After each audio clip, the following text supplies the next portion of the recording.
Hello, Shemai. Welcome back to my wild Welsh garden. Well, we're having a dry and almost sunny afternoon this week in the middle of the most wet and miserable February that ever there was since last February. So I thought I would take advantage of the fact that it's not raining and at least some of the signs of spring are looking a bit happier than they have been over the last few days.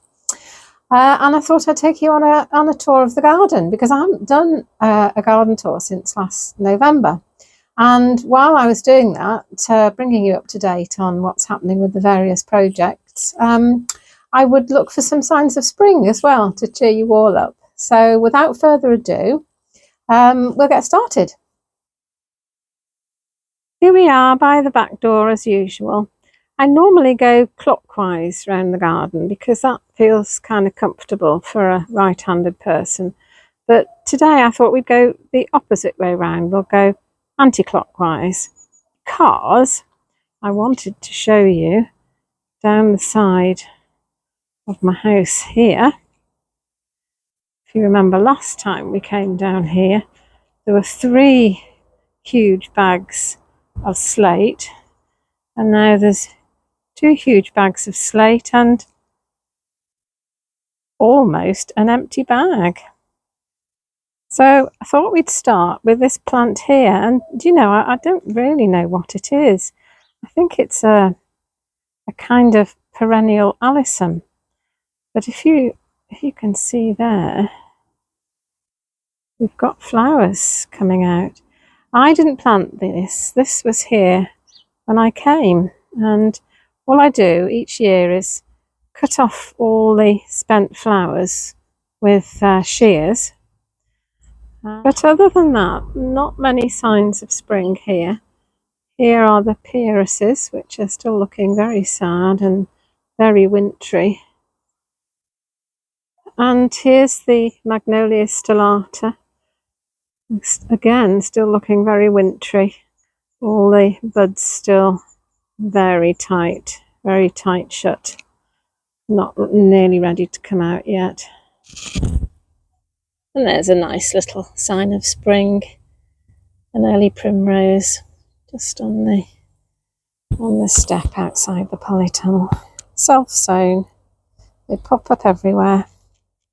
I've been tidying up in the polytunnel. So I've prepared this bed and I have sown some broad beans in there, so hopefully they'll be popping up in the next couple of weeks. And then out here are some strawberries which I'm going to be taking into the polytunnel, tidying up and taking into the polytunnel for an early strawberry harvest. The winter honeysuckle is still flowering furiously. And then down here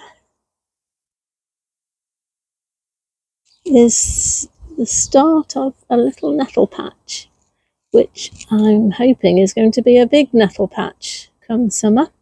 These germinated in the polytunnel, and so when I was clearing it out a few days ago, I dug these up and relocated them here. Now, if you're new to the channel, I can imagine you saying, why on earth is this woman planting nettles deliberately in her garden? Well, the reason is that I want to attract insects, not only just to visit the garden, but to live here, so to be able to complete their life cycles. It's all very well attracting what I call the pretties, the pollinators, the butterflies and the hoverflies and things like that. But if there's nowhere for them to lay their eggs and there's no food for their larvae, then they have to go somewhere else, and that leaves them vulnerable to there being somewhere else for them to go. And nettles are the larval food plant of such a lot of insects and other invertebrates, and some of our most attractive butterflies, like the red admiral and the small tortoise shell and the comma. So that's the plan. I have 3 nettles in my garden now, so I'm going to have 3 nettle patches, 2 in the sunshine and this one in the shade, so hopefully attracting different sorts of insects and invertebrates to come and feed on them. And this area down by the sides of the polytunnel is the area that I sowed with meadow grass seed in October. And this area all around here as well. Now the idea of sowing grass seed or wildflower meadow seed in October is that it gives it a chance to germinate before the cold weather comes. But I can't see hardly any sign of any meadow grass seedlings. So I've actually ordered some more, so I shall be resowing come the warmer weather in March. And this is the first bit of the path that I put the slate down, and there's my wheelbarrow ramp that I've been pushing the slate up to get to the paths higher up. Now this area to the right here, this was also earmarked for a grassy area, and the whole idea of having grass is that and leaving it to grow long, that's the thing. I mean, I think lots of gardens have grass, but it's usually kept short. So the idea was to have long grassy areas which would be good for all sorts of mammals and amphibians and reptiles to make a home in, but also there's a lot of butterflies and other insects whose larval food plant is grass, the most common one being the meadow brown, but there's various others as well. So that was the plan for this, but again, no sign of any meadow grass seedlings. And you know, like when you awake at 4 in the morning and you start thinking about stuff, and I was thinking about this and I remembered Isabella tree. Well, while I'm just talking, I'll show you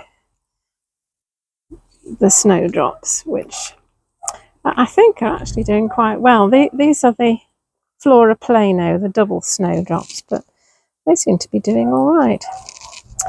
Yeah, so I remember Isabella tree talking about wilding the garden at Knapp and how they tried to make lots of sort of humps and bumps. They didn't want it to be flat, they wanted it to be sort of humps and bumps and little hills and little dells, giving lots of different habitats for invertebrates. And so I thought I could do that here because it was very flat, wasn't it? Just two flat sort of flower beds. And yeah, so I started making humps and bumps and things, and well, I seem to have, I don't know if you can see it really, but I seem to have kind of started to dig myself another pond.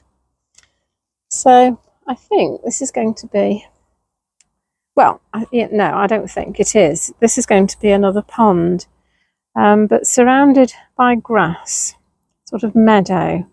And I'm even thinking I might buy myself some, as a little treat, some meadow turf.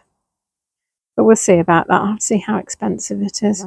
And then there's a nice big hole under the fence there for all the frogs and toads and newts to come in from next door.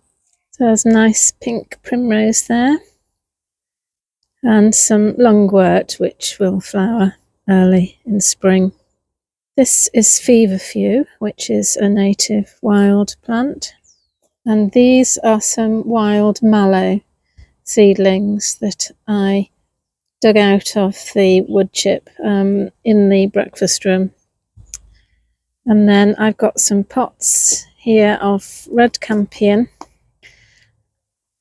and oxeye daisy seedlings that I grew from seed, and they're going to go in here as well because they look lovely together. I don't know if you've ever seen it.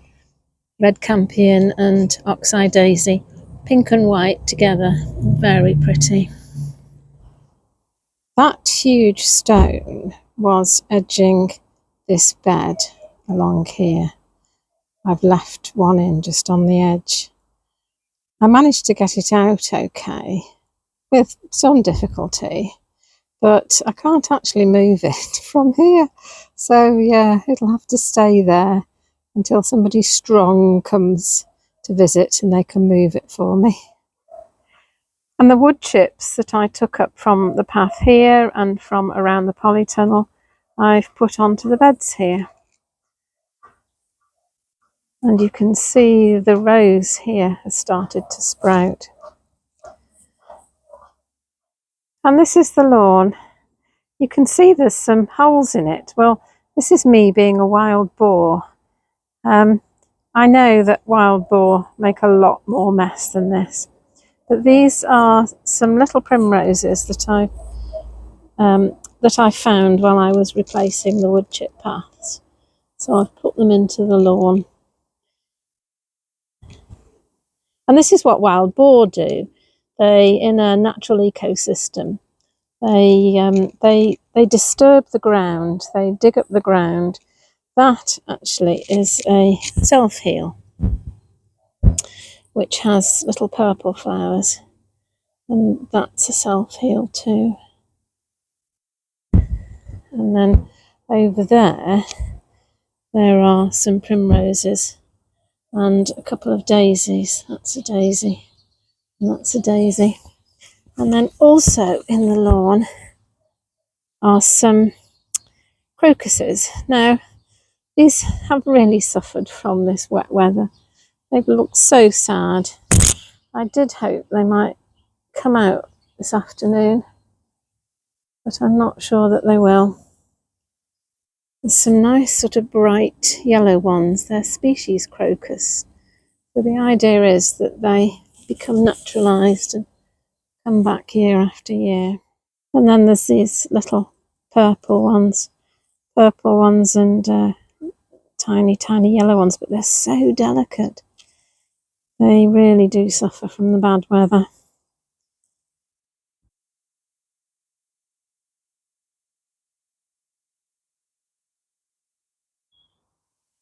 There are lots of buds on the camellia, and you can see down there, there's one just beginning to show red, and there's another one down there that's even a little bit further on.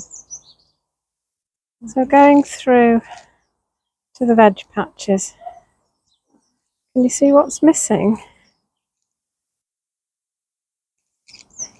Yeah, the brassica cage.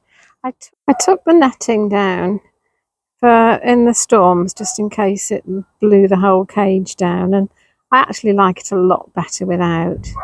So I think I'm just going to share the brassicas with the caterpillars. And a little celandine here. This isn't the wild one, this is a cultivar, but I do have some wild ones, I think, in the lawn, although again difficult to get them established. Wild things like to live where wild things put themselves. And then these are the autumn raspberries, which are just beginning to shoot. These are the ones that I'm intending to harvest, so I cut them right down to the ground at the end. And so I've done this path leading up to the shed, and I've done this path along here,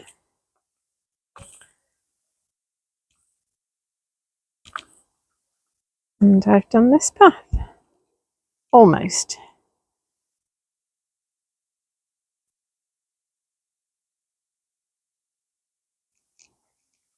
And I've done this path.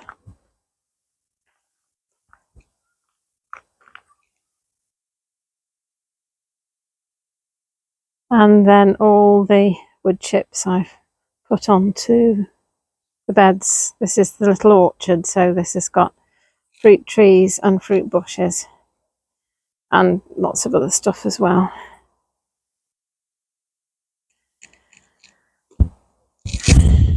And some celandine coming out. The veg patches I've not touched, and they're just gradually fading away and fading down. And this flower bed likewise. All I've done is chucked some wood chip onto it. So what's the point of not cutting things back, not tidying up all this dead foliage that there is all around the garden? Well, the reason is that invertebrates and insects have to get through our cold winters somehow. Sometimes they overwinter as adults, sometimes they overwinter as pupae, and sometimes they overwinter as eggs or larvae. But they have to have somewhere sheltered. And the idea is that this is where they spend the winter. So underneath all this dead foliage, there's a whole wealth of life ready to wake up in the spring. And invertebrates and insects are kind of the base of so many food chains. They feed so many more animals in the garden. So if I tidy up all this dead foliage and put it on the compost, I should be getting rid of all the eggs and larvae and pupae of a new generation of insects and invertebrates to feed all the birds and the other animals in my garden. So the plan is, because I've not tidied up my garden at all, this year I shall have more invertebrates and more insects, and therefore more birds, more amphibians, more reptiles, more mammals. So that's the plan, and we'll see whether it works. There's some more primroses, the entrance to the greenhouse, and another lonely daffodil. I've got 3 lonely daffodils. There were supposed to be several patches, but only 3 have actually come into flower. And then I've got crocuses in a pot. These are species crocus too, so when they've finished I'll put them in the ground somewhere, either in a flower bed or in the lawn. And then daffodils and tulips coming up. And here's the pond with no sign of any frogs or any frog spawn. I am going to make this, or try and make this, a bit more wildlife friendly by removing the stones from this end of the pond and having grass and turf down to the edge, which will mean removing these bushes here. And then I have this plan of building a hibernaculum so that the reptiles and particularly the amphibians have somewhere to spend the winter. But I'm going to have to get a move on if I'm going to get it done before spring. May not happen, we'll see. And then in the hedge here, the only signs I can see at the mow is the honeysuckle, which has started to sprout. And that is the clematis shooting. Oh, there's quite big buds over there.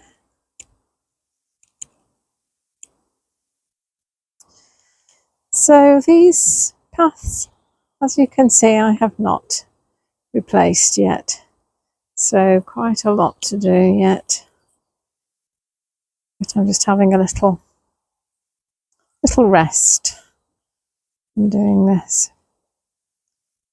So there's all this to replace as well.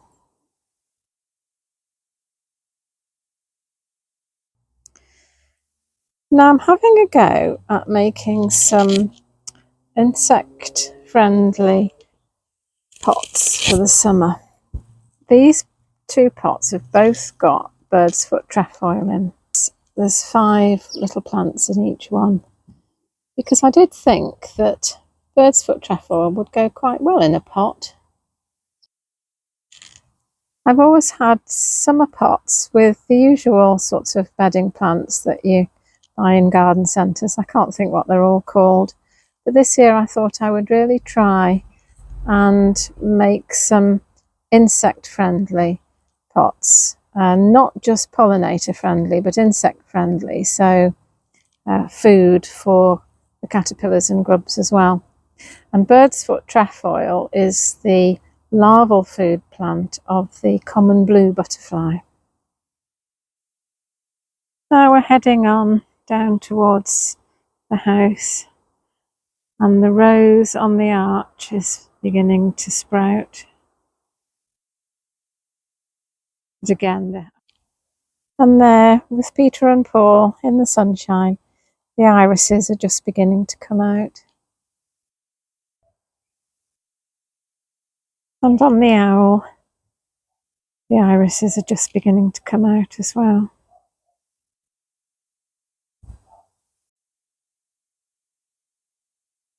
These beds I haven't done anything to, haven't touched them really. But along here is Daphne, Jacqueline Postel. Not a native, but it does have the most fabulous pink flowers in January, February, with the most amazing scent. It just smells absolutely lovely. There's some little tiny daffodils coming up there.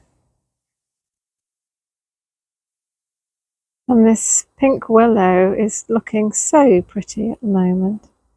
It actually looked really nice in the rain because all the little pink pussy willows were sparkling with raindrops.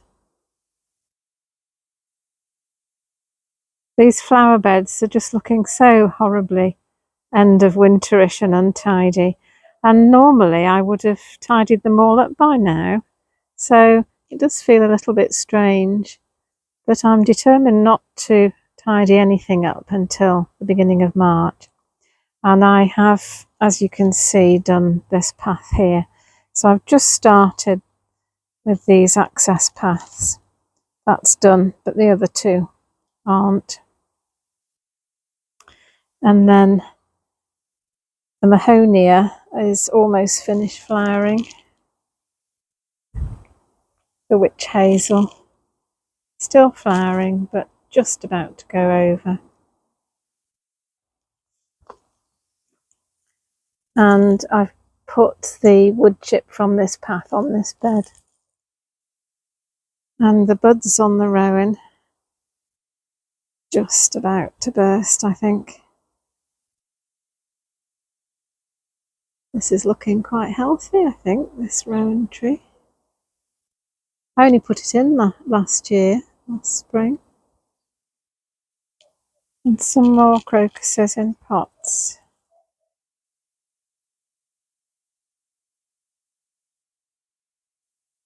And a few snowdrops. And a lovely dark red hellebore.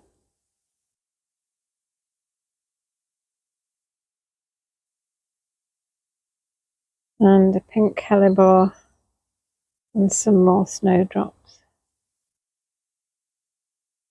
Back at the back door, and we've been right round the garden.